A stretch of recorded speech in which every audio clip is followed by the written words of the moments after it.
try to wrap up these ideas of oligopoly through the prisoner's dilemma. I'm just going to point out that um,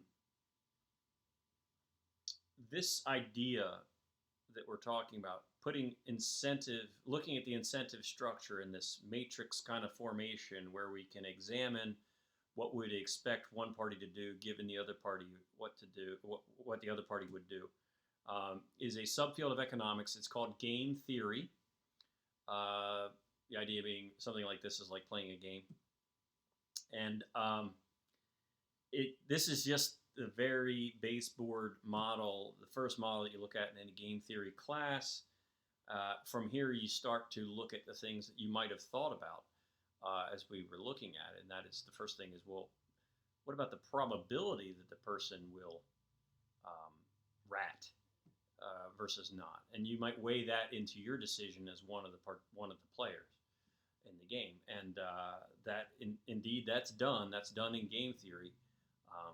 I survived a game theory class in graduate school, and I really feel like it's that. It actually, I got myself so twisted and turned around when I looked at these things. It's pretty hard. Sounds fun, game theory. Well, that sounds fun. It is kind of fun, but boy, it's hard. Just a heads up. But it's out there for you if you like this.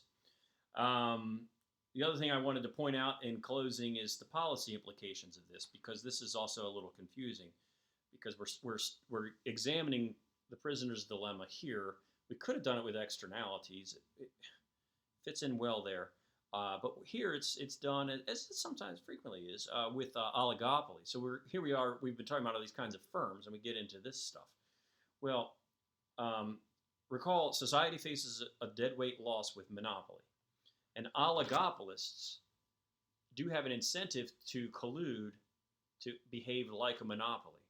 So the policy implication is that we keep them from colluding, which means we as a society, we like it when they end up at the Nash equilibrium in that model, which is leaving them all worse off. Because in that example, an example of an oligopoly, that means that we're less worse off as a society because of the deadweight loss associated with monopoly. Or to tell you the story the way I understand it from the 70s, when OPEC was colluding to raise oil prices, and we had that cost push inflation of the 1970s, what U.S. policymakers did then was to try to get them to cheat, to rat. And the way to do that, the way that, as I understand it, the way that was done was to go, and I don't know which country, to go to specific countries within the colluding group and say, look, we'll buy your oil, we'll buy more of your oil than everyone else's oil if you'll come down just a little bit on your price. And once those countries were tempted to cheat like that and get that market share, you do that with one country, then you go over here and you do it with another country, and you do it with another country. And pretty soon, they don't trust each other, and that collusion falls apart.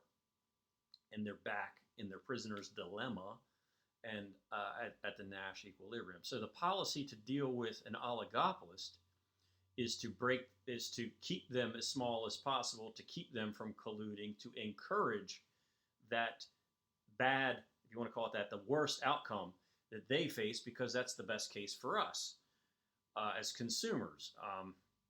On the other hand, though, when we're talking about externalities, or when we're talking about things like hoarding toilet paper or wearing masks, because this incentive structure exists, the public policy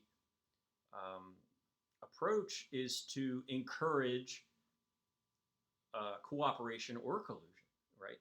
Because here the prisoner's dilemma framework is being used to examine an outcome which is, all else held constant, is going to steer society to the worst place as a whole. And so it requires government intervention or unless people can learn to cooperate on their own, and that is in game theory, that's called a repeated game. If people aren't going to do that, then it requires government intervention to get us in those least worst outcomes like we had in that bottom right corner of the matrix. So I hope that clarified things. I know if you were looking at something like, oh, it requires cooperation or it requires government intervention, it wouldn't have worked very well looking at an oligopoly that way. So I hope that helped. And that's about all I can say about it.